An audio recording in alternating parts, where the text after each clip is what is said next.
eu vou ter o risco de ter uma ação, porque no nosso país o empregado não paga nada para entrar com uma ação. Então, quando a gente fala de contratação, quando a gente pensa nisso, muitas vezes, naquele momento inicial, a gente não se depara com esses detalhes, ou a gente não se preocupa com esses detalhes. Vou contratar um empregado para ser porteiro. E aí, na realidade, ele acaba sendo um faxineiro. Não, peraí, João, isso aí não acontece. Eu sou de forma alguma. Eu tenho meu faxineiro. Mas no meu prédio também tem vários. Mas acontece que às vezes o faxineiro ficou doente. Não tem ninguém para tirar, fazer a limpeza do prédio. Aí o porteiro vai. Mas é um caso eventual, João. Ninguém vai entrar na justiça para isso. Só que essa eventualidade, ela passa a ser uma rotina. E outro dia eu fiquei admirado, que eu vi um prédio que alguém disse para mim assim: o nosso porteiro é tão bom, tão bom, tão bom, nós mandamos o faxineiro embora. Eu falei, peraí, mas eu não entendi. Ele virou o quê? Ele virou um zelador? Não. Ele faz tudo. Ele faz tudo. Ele é muito bom. Né? Pois é, aí esse faz tudo, com certeza, lá na justiça ele também vai fazer tudo com vocês. Vai pedir o que tem e o que não tem. Então, esses pequenos detalhes são importantes na contratação. A jornada de trabalho, ela tem que ser cumprida. Muitas vezes o empregado foi contratado para trabalhar, iniciar às 7 da manhã e terminar às 15h20 da tarde. E aí a gente muda o síndico, alguém vem conversar com a gente, aí a gente vai olhar, estou vendo aqui no quadro de horário, empregado, 7 horas da manhã. Não, está aqui. Não, ele não trabalha, ele não até 7 horas da manhã. Ele entra ao meio-dia. Mas aqui está dizendo que é 7 horas da manhã.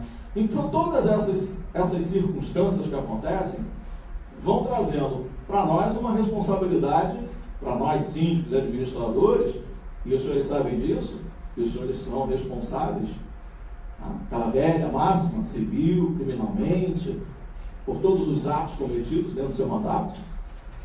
Então nós temos que nos preocupar. Nós temos que preocupar, sim, com todos os pequenos detalhes. E contratação, a forma correta, o que eu tenho que fazer, é fato. Além da questão da convenção coletiva, que ela é muito clara sobre vários aspectos, e aconselho a todos, é muito interessante que às vezes, eu conheço muitos síndicos que passam dois mandatos, às vezes na frente do prédio, e nunca teve a curiosidade de abrir a convenção coletiva dos empregados. Eu vou aconselhar, quem ainda não leu, procure na sua administradora, procure no site do Secov, porque lá consta. Ganhe um tempo lendo a convenção, mas não se assustem, tá? Porque a gente começa a comparar o que está escrito lá e aquilo que a gente não faz. Então vamos procurar fazer. Constituição Federal e a CLT, é óbvio, elas fazem parte também dessas normas que nós temos que nos preocupar.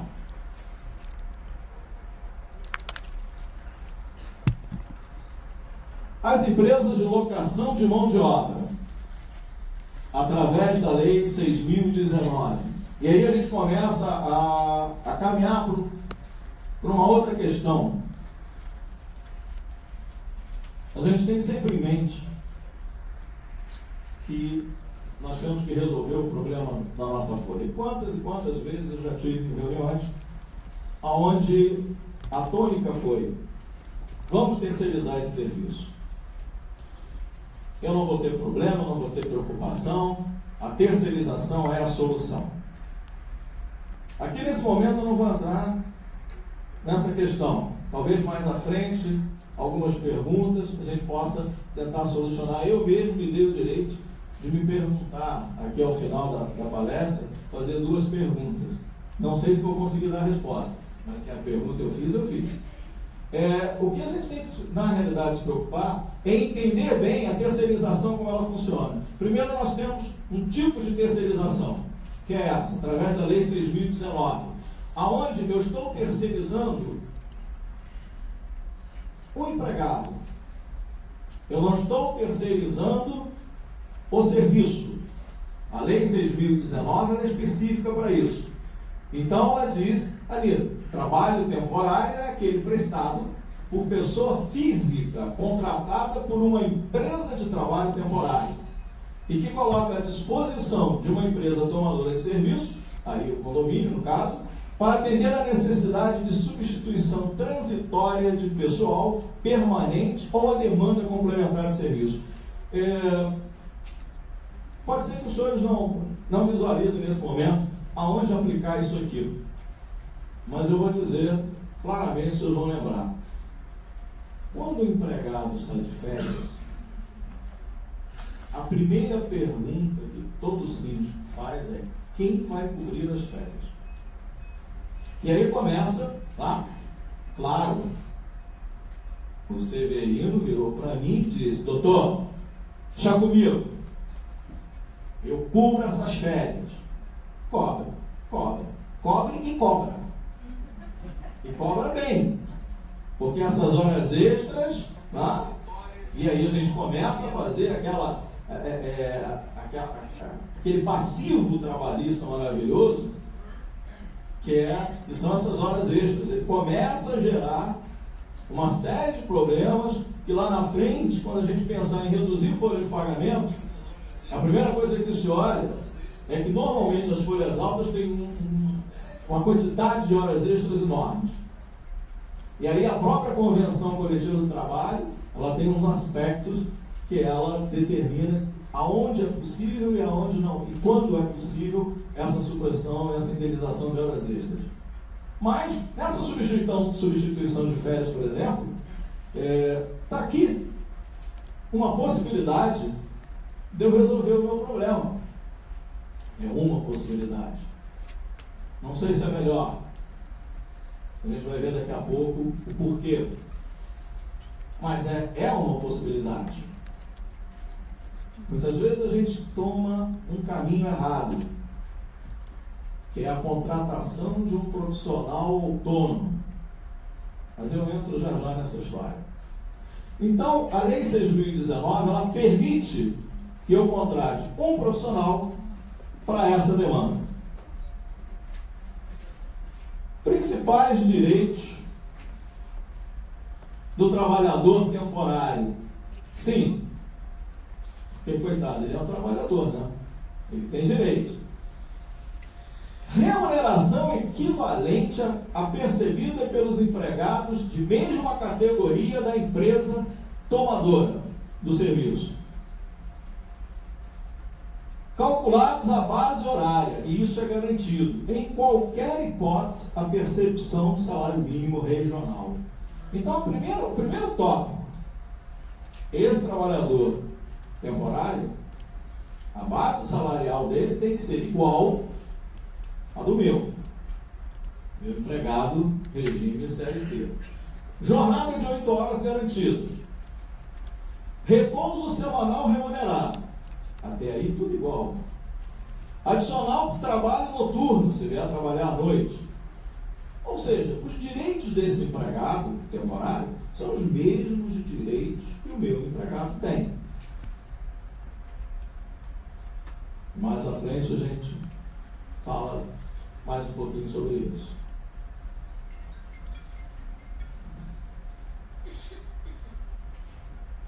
As empresas de prestação de serviço, na realidade, qual é a grande diferença entre a primeira e essa? Que a empresa prestadora de serviço é a pessoa jurídica e não a pessoa física. Lá era um trabalhador temporário. Eu estava contratando a pessoa através de uma empresa. Aqui eu estou contratando a empresa para prestar serviço. É a pessoa jurídica de direito privado destinada a prestar a contratantes serviços determinados e específicos. Aí eu diria que é efetivamente a terceirização pura. É quando eu contrato realmente uma empresa para trazer para dentro do meu condomínio para prestar serviços na área de limpeza, portaria. Até então nós tínhamos um grande questionamento antes de março desse ano, porque a lei antiga falava muito na questão de atividade fim e atividade meio, e aí era aquele famoso ponto de interrogação, mas condomínio, qual é a atividade do condomínio? Condomínio não é empresa, não produz nada. Isso sempre foi um grande passo, que agora já não existe mais essa preocupação.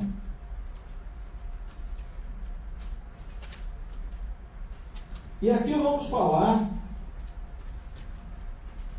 talvez um dos maiores problemas que a gente tem em forma de contratação, que é essa contratação desse profissional autônomo. E aí eu estou falando única e exclusivamente esse profissional para trabalhar como porteiro, trabalhar como zelador, não aquele profissional que eu vou contratar para fazer um serviço de bombeiro hidráulico, de eletricista, tá? Mas sim aquelas famosas, voltando à história da cobertura de férias. Não, tem um cara que é amigo, é conhecido, vamos trazer, pode trazer ele vai trabalhar. Vai trabalhar sim, vai trabalhar 1, 2, 3, quantas vezes houverem férias dentro do condomínio. O grande problema é que esses prestadores de serviço, e aliás, de uma forma geral, os nossos funcionários também, quando tudo está bem, é uma maravilha. Quando começamos a ter algum tipo de problema, e aí eu vou ser um pouco, às vezes até trágico, quando eu for falar de prestador de serviço autônomo, porque eu costumo dizer, quando falam para mim, mas qual é o risco, João? Tem risco eu contratar esse autônomo? É só por 30 dias. Eu falei, mas vamos lá. Todos os senhores sabem que existe um fator que foge à nossa alçada, que é a questão do acidente de trabalho. Nós podemos prever nem evitar o acidente de trabalho. Nós podemos minimizar os riscos dentro do condomínio. Mas o acidente de trajeto, ou seja, o deslocamento de um profissional de casa para o trabalho e do trabalho para casa, pela Previdência Social, se houver um acidente nesse percurso, isso nós chamamos de acidente de trajeto, que é considerado um acidente de trabalho. Para o empregado, regime CLT, carteira assinada, ok, será uma fatalidade, mas toda a responsabilidade sobre esse empregado, ela já foi assumida naquele risco no momento que eu sou um condomínio, que eu contratei, que eu sou um empregador e que eu vou encaminhá-lo ao INSS e ele vai passar por todos os processos, perícia, enfim, recuperação, reabilitação, se for o caso, e voltar ao condomínio. Mas o prestador de serviço autônomo, ele não tem absolutamente nenhum vínculo com o condomínio, vínculo empregatício. Ele foi contratado ali para executar aquele trabalho durante 30 dias. Havendo um acidente de trabalho, o que era tudo ok, passou a não ficar muito bom. Principalmente se esse acidente ocasionar algum tipo de sequela. Ele vai, com certeza, cobrar isso de alguém.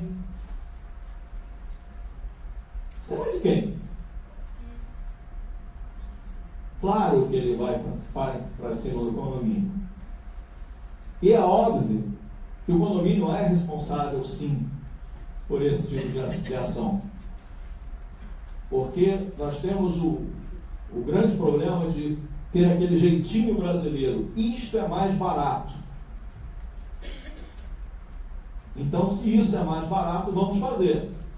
E a gente esquece as consequências. Pior do que contratar um profissional desse para cobrir umas férias, que já é totalmente fora do contexto, é o que eu já vi ao longo dos anos. Profissionais que foram contratados mês após mês, durante anos, que na realidade viraram funcionários do prédio. Só esqueceram de um detalhe: assinar a carteira. Ficaram com ele como autônomos, e foi. E eu falei aqui de porteiro, zelador e outras situações, mas eu tive um caso, há alguns anos, muito interessante. Eu já contei essa história várias vezes, mas me permito, porque eu acho ela muito, muito interessante. Um profissional na área de manutenção, ele fazia de tudo, ele era bombeiro, ele era eletricista, ele era o cara. E ele começou a prestar serviço para o condomínio. E aí ele começou a prestar serviço para o condomínio, do condomínio ele começou a prestar serviço para o condomínio, e aí voltou para o condomínio e ficou nesse ping-pong. Como ele não saía de dentro do prédio, o condomínio ficou preocupado, até porque ele carregava uma bolsa com muitas ferramentas. Ele era muito pesado. E aí o que o condomínio resolveu fazer? Deu um quartinho para ele. Olha, o senhor pode guardar isso aqui. E ele ficou muito satisfeito, muito grato. E continuou. 18 anos depois, entrou um novo síndico. Olha, muito obrigado, o seu serviço foi muito bom durante todos esses anos, mas nós não vamos mais utilizar o seu serviço. Gostaria que o senhor tirasse as coisas do quartinho, porque eu vou precisar dessa área para uma outra atividade. Falou, pô, não, doutor. E a minha indenização? Aí eu disse, peraí, mas como indenização? O senhor aqui era prestador de serviço, eu trabalhava lá para o condomínio, de vez em quando para o prédio, ultimamente, aliás, muito pouco para o prédio, mais para o condomínio. Sim, doutor, mas eu estava aqui dentro, estava à disposição o tempo todo. Eu tinha horário para chegar.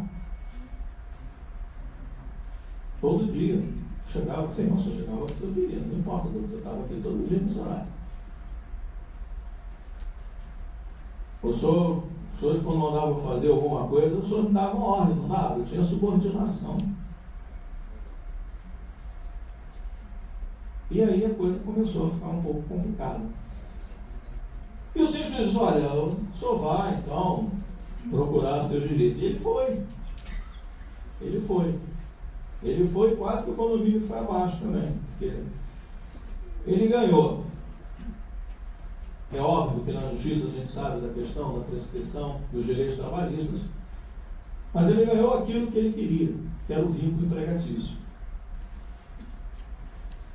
E daí ele ganhou horas extras, férias, 13º, fundo de garantia, tudo aquilo que o empregado ganharia.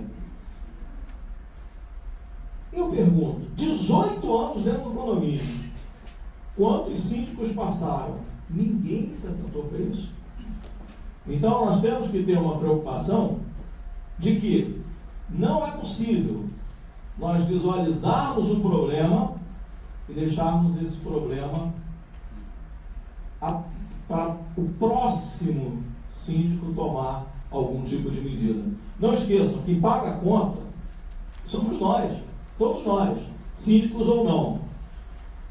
Muito cuidado com esse tipo de profissional. Aconselho, porteiro, zelador, risca isso do mapa.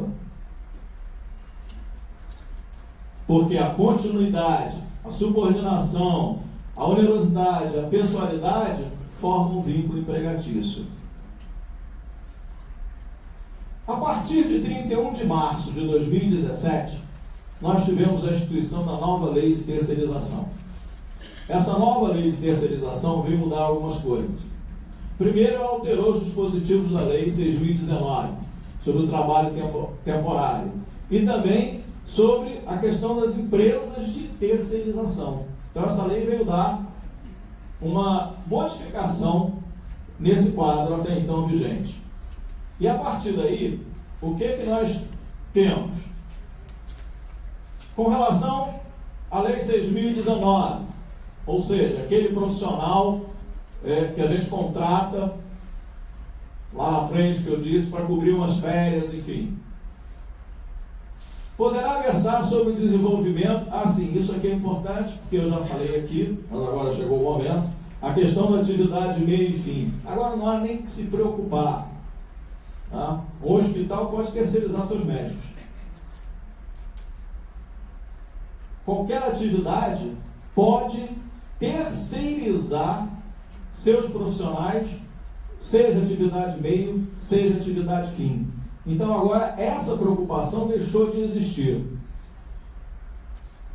Mas a lei criou alguns aspectos com relação à mão de obra temporária. Com relação ao mesmo empregador, esse profissional não poderá exceder ao prazo de 180 dias consecutivos ou não. Pode até ser prorrogado por até 90 dias. Lembre, aqui é a contratação da pessoa física. Essa prorrogação, portanto, pode ser até de 90 dias, quando comprovada a manutenção das condições que ensejaram essa contratação. O trabalhador temporário que cumprir todo o período estipulado na lei somente poderá ser colocado à disposição da mesma tomadora de serviço em novo contrato temporário após 90 dias do término do contrato anterior, sob pena de caracterização de vínculo empregatício com a tomadora. Então aí a lei já começou a criar algumas regras em relação ao trabalho temporário. A contratante é subsidiariamente responsável pelas obrigações trabalhistas referentes ao período em que ocorreu o contrato temporário, assim como do recolhimento das contribuições previdenciárias. Anteriormente à lei, a gente falava da responsabilidade solidária. Agora apareceu a responsabilidade subsidiária, que na realidade, em termos de uma ação, o efeito é igual. Porque no fundo, o que é responsabilidade subsidiária? Na realidade, a empresa a qual esse profissional temporário ele é vinculado, a responsabilidade primeira é dessa empresa. Caso ela não honre com esses pagamentos, a segunda, a tomadora de serviço, vai ser responsável. Na prática, em termos de um processo trabalhista, a coisa funciona ainda da mesma forma. Ou seja, a responsabilidade sempre pode cair no colo de quem contratou. E aí, no caso dos condomínios.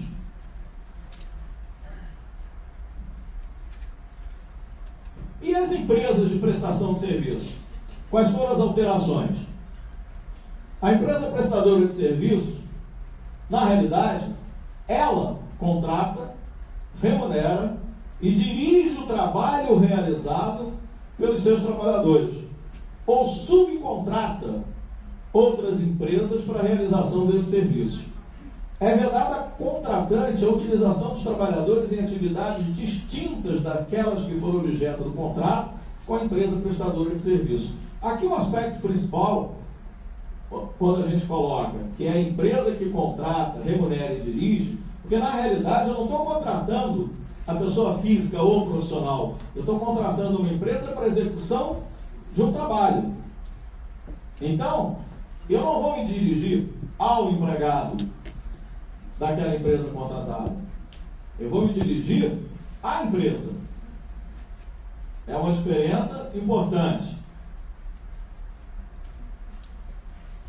É responsabilidade da contratante garantir as condições de segurança, higiene e salubridade dos trabalhadores, quando o trabalho for realizado em suas dependências ou local previamente convencionado em contrato.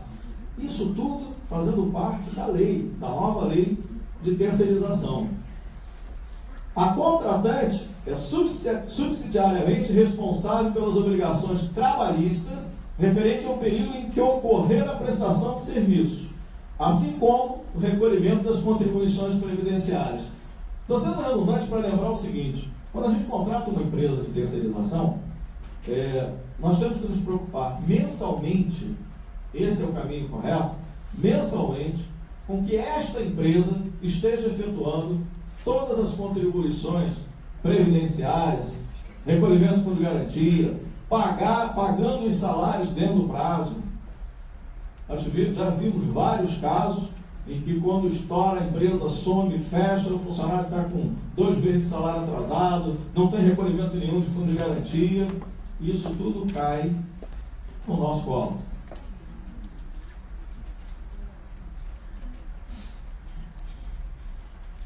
E aí a primeira pergunta que eu disse que eu mesmo ia fazer: qual dessas opções é a melhor para a contratação de profissionais de condomínio?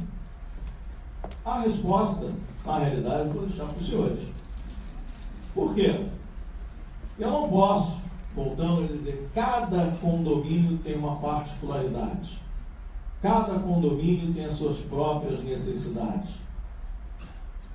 É fato que, sobre a minha ótica, a contratação de um profissional regime CLT, eu acredito que seja mais objetiva para aquilo que eu preciso. Porque eu vou ter o controle daquele profissional, eu vou ter o controle das tarefas, eu, na realidade, vou dirigir aquele empregado. Quando nós pensamos em contratar terceirizados, é para fugir disso. Mas, na realidade, a contratação de uma empresa ou de um profissional temporário não nos garante que o serviço vai ser feito com qualidade. Então, não vai, na realidade, eu não vou ficar fora dos problemas que essa empresa ou esse empregado podem trazer para o meu condomínio.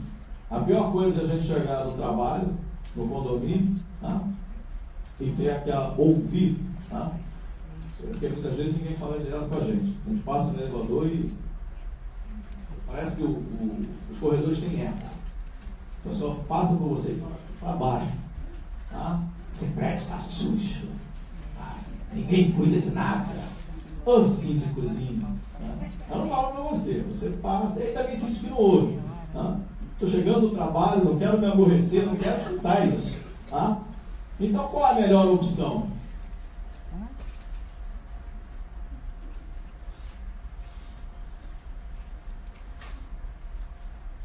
A terceirização é a solução para os condomínios?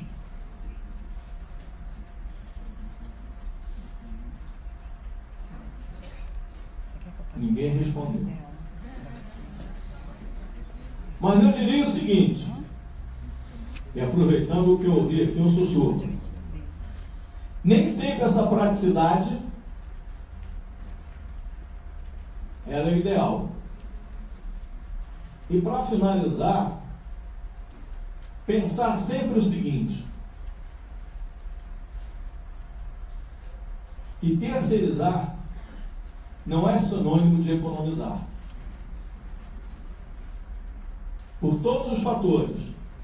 Pelo empregado, que eu tenho que pagar os mesmos salários, pelas responsabilidades fiscais, previdenciárias, fundo de garantia, tudo é igual. E sem esquecermos, claro, que nenhuma empresa de terceirização vai trabalhar de graça. Então ali tem também uma taxazinha, que é óbvio, é justa, ela não está ali, ela não é entidade sem fins lucrativos, para que ela ganhe.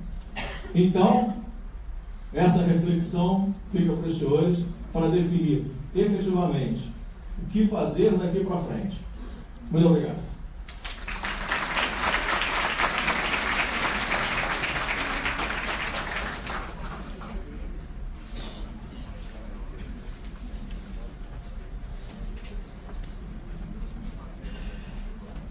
Bom, primeiro agradecer ao João Luiz pela magnífica palestra que você nos trouxe. e comentar sobre essa modernidade que a gente vislumbra aqui com a lei da terceirização, que no primeiro momento todos nós achamos, antes de conhecê-la a fundo, que seria a grande solução dos problemas, e na realidade a gente vê que certamente não é a grande solução, e sim uma opção que a gente tem na contratação de condomínios. A terceirização, com o seu tempo, vai se adequar às necessidades, claro, evidente, né? Mas está muito longe de ser a solução. Talvez uma solução imediata em determinadas situações. É bom trazer esse tema para cá, porque é um tema que está muito palpitante, a lei é recente, e muitas das pessoas nos questionam, né? O que fazer, contratar ou terceirizar? E, obviamente, que o dia a dia nos vai mostrando qual é o melhor caminho, tá? Também no tocante à contratação de terceiros, empresa, também temos a mesma situação, né? Muitos já experimentamos contratar empresas terceirizadas e por vezes também não alcançamos os objetivos que esperamos, até porque muitas vezes o custo da empresa terceirizada acaba sendo mais caro ainda do que o custo do próprio empregado. Está certo que sem os problemas da dispensa do futuro, né? Eu recebi até agora apenas duas questões, aliás, estão tendo mais 2 ou 3 ali. Antes de mais nada, no tocante a essas duas, já agradeço pela caligrafia, porque me permite ler com facilidade, até porque com o andar da vida e da idade, vai começando a ver menos, a ver com mais dificuldade, né? Mas a primeira que me chegou aqui é do senhor João Luiz, que é síndico, e ele pergunta como fazer para trocar um porteiro noturno para um período da manhã. A própria convenção coletiva, ela já vem permitindo e esclarecendo isso. O porteiro, vamos imaginar inicialmente que ambos trabalhem numa jornada igual. A troca, ela é permitida sim. O empregado, quando sai do horário noturno para o horário diurno, automaticamente ele perde o adicional noturno. Isso está previsto na convenção coletiva dos empregados e edifícios. Agora, existe uma situação, uma particularidade que deve ser respeitada. Quando nós estamos vendo agora a questão, tanto se falar de reforma trabalhista, em que uma das maiores ênfases que serão dadas é com relação ao contrato entre empregado e empregador, a gente não pode esquecer que quando o empregado ele assina um contrato, ele tem um horário pré-determinado. Então, é de bom tom, ao trocar um profissional de uma jornada noturna para uma jornada diurna, que ele dê o seu ciente e assine um termo aditivo a esse contrato, para que fique claro e registrado que o empregado participou dessa mudança. Mas está previsto na convenção e não há nenhum tipo de problema. Nem questões, até quando se trabalha em jornadas diferentes, a própria convenção também estabelece isso, essa possibilidade sem se refletir em questões de aumento salarial. Muito bem. A senhora Maria Aparecida Trigo, aqui porque a letra é pequena, mas tá, a caligrafia é boa, a letra é pequena, ou seja, o olho que é curto. Então, ela pergunta aqui o seguinte: pode ocorrer do síndico empossado, em uma época de sua gestão, conferir férias aos empregados, sendo que haviam férias pendentes e o empregado não questionou e mesmo a administradora não deu conta de que quase 3 anos depois reclamem essas férias? Como foram feitas, como serão feitas as anotações, entendeu? Ela quis colocar aqui. Vamos dizer que estamos em 2017 com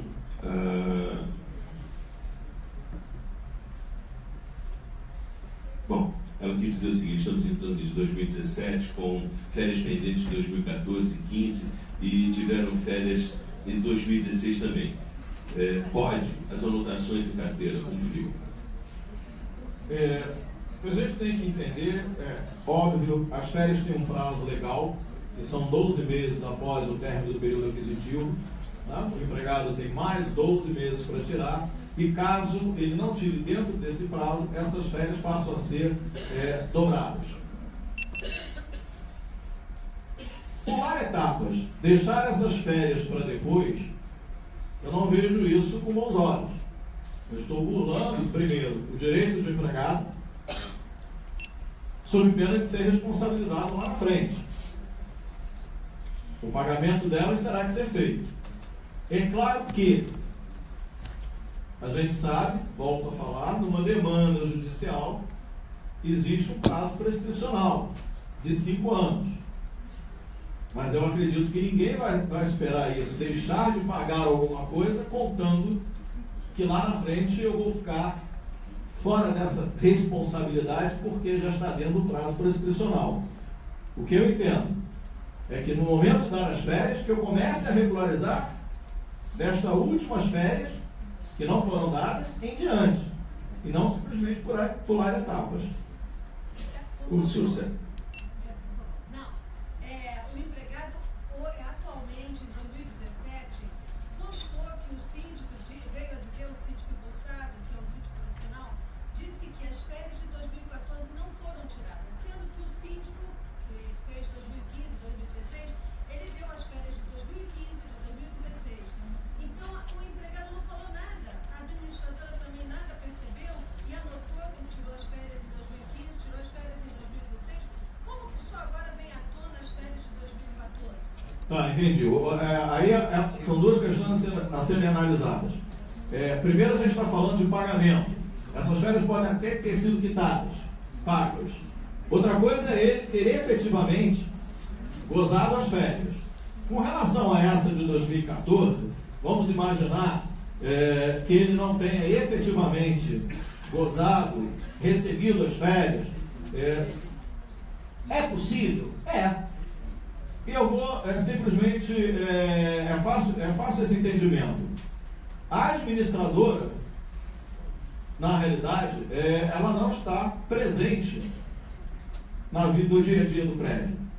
Ela vai emitir um pagamento de umas férias, vai fazer o depósito, vai encaminhar para o condomínio a documentação, o empregado vem a administradora receber, e aí se encerra um ciclo. Agora, efetivamente, está gozando essas férias, ela não tem esse poder de visualização. Então é possível que tenha acontecido no passado, que ele tenha essas férias pendentes, aconteceram as próximas, ele assinou e recebeu, porque a gente sabe muitas vezes que os empregados, eles sabem do direito, mas em várias ocasiões, eles, até por pressão do próprio, com medo, ou com medo de perder o emprego, ou com pressão do próprio síndico, eles omitem o fato, e lá na frente, mudou o síndico, ele nem foi empossado ainda, já começa a receber as reclamações. Isso é possível. Bom, vamos passar para a próxima. O senhor Sérgio Belém, também é síndico, pergunta. São 3 questões. A primeira, o regime 12/36 é permitido para porteiros de condomínio? Sim. Estabelecido, inclusive, não só pela convenção coletiva, mas hoje faz parte de súmula do Tribunal Superior do Trabalho. Isso é ponto pacífico, não existe mais a preocupação que existia anteriormente com relação à questão dela ser uma escala que não era permitida e os empregados, ao saírem do prédio, reclamavam o excedente da 8ª hora até a 12ª como hora extra. Isso já deixou de existir. A escala é permitida e está definida, inclusive, no Tribunal Superior do Trabalho. A segunda questão do senhor Sérgio é: a contratação de uma empresa de segurança para a rua é considerada uma terceirização? Esse é um aspecto muito delicado. Tá? Se realmente for uma empresa, o que eu acho meio difícil, muitas vezes a gente tem pessoas que se intitulam profissionais de segurança na rua, estão ligadas a alguém, mas aquilo não é uma empresa. Então, essa questão tem que ser muito bem avaliada. Agora, em se tratando de uma empresa, quem são os condomínios que estariam participando disso naquela rua? Entendo que todos os condomínios são responsáveis. Ok. E por fim, Em caso de uma empresa terceirizada não recolher a previdência social, o condomínio é o responsável por esse recolhimento? Sim. Falamos aqui, fui até redundante, falei mais de uma vez, a responsabilidade é do condomínio.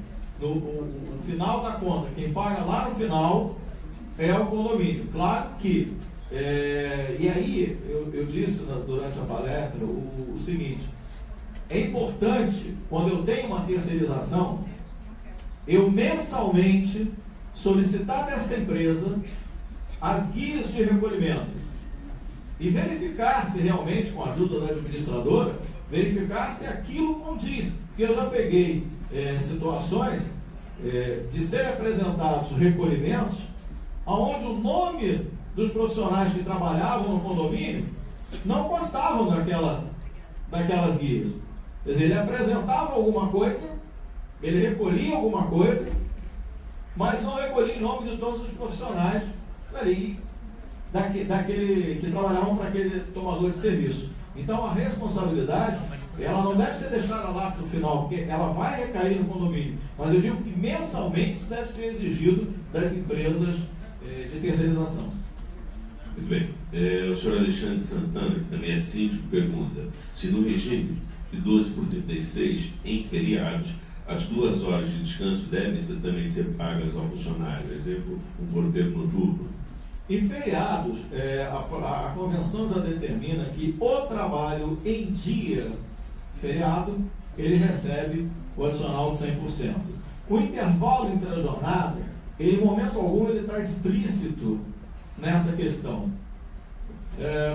Por analogia, nós poderíamos até pagar, mas não existe uma imposição legal até o momento a respeito desse assunto. Enquanto não há nada escrito, fica o benefício da dúvida. Esses 12/36 estão mexendo com o povo aqui. E tem mais uma aqui, a senhora Liege Rodrigues Campos, também já fez, agora é com o nome, né? Se livrou aí. Vamos lá. Funcionário de faxina que trabalha 12/36 é liberado nos dias de feriado? A síndica do meu prédio libera. É uma questão do próprio condomínio. Feriado, eu não sou obrigado a querer que todos os meus profissionais trabalhem. Eu posso, por uma questão de economia, até no feriado, não fazer com que eles trabalhem, né? Isso não existe nenhum. O que a gente tem que entender com relação ao empregado, a lei é muito clara, em todos os aspectos, desde a Constituição Federal até o contrato de trabalho. Aquilo que não fere o direito do empregado, tá, é permitido. Então, a questão de no feriado eu tirar um grupo de profissionais, eu tenho visto na prática, tem condomínios que em feriado, dá feriado para todos os funcionários. Pronto, acabou, não tem. Ninguém trabalha, simplesmente nesse dia ele dá feriado para todos os funcionários, para não ter que pagar esse dia com um acréscimo de 100%. É possível isso? Ele está prejudicando o empregado? Não. Então fica a critério de cada condomínio. Aliás, notadamente nos condomínios de atividades profissionais, né? Os condomínios que não são residenciais costumam haver muito isso. Inclusive, no condomínio onde eu estou estabelecido acontece, os feriados liberam todo mundo. Senhora, e agora o nome eu não sei que o sobrenome é Fonseca. E o caso do profissional autônomo que durante um mês ao ano, 3 vezes por semana, vai ao prédio por 2 horas e recolhe apenas o lixo?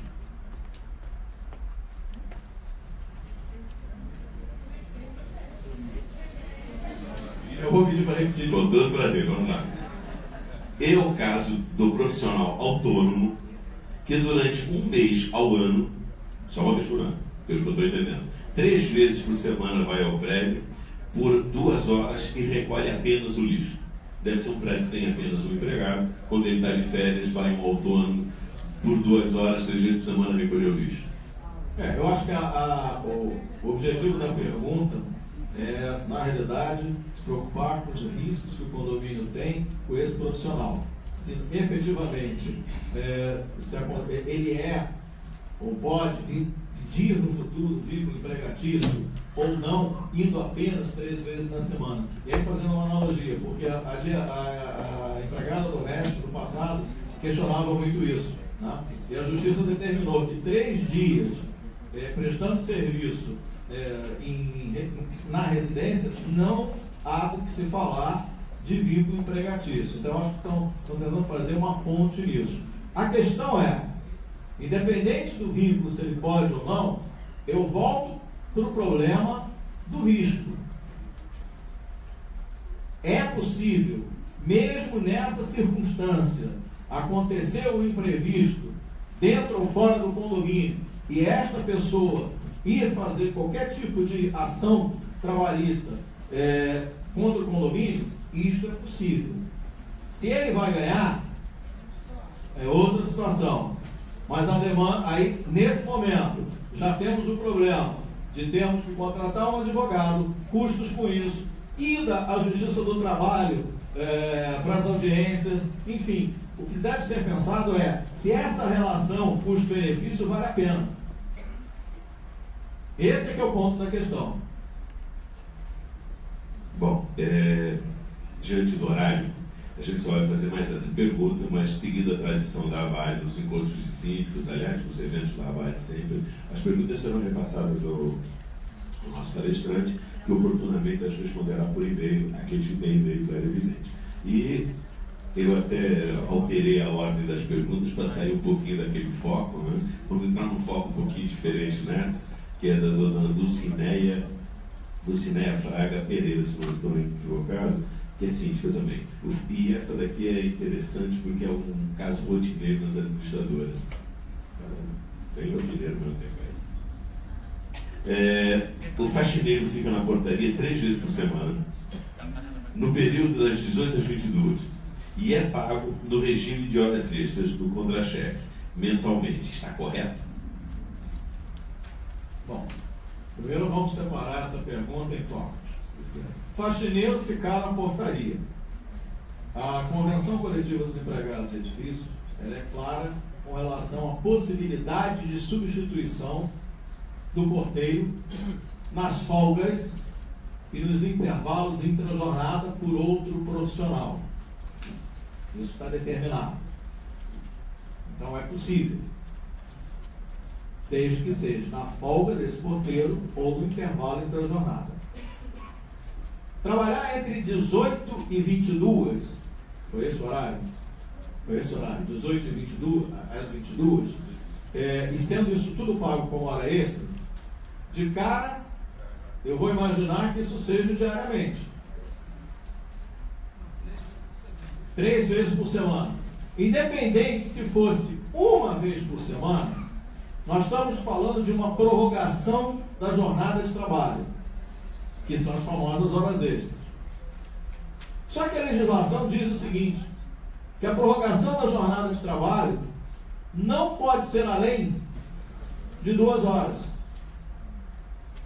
Então, independe o fato se foi 3 vezes por semana, 2 vezes, 1 vez no mês.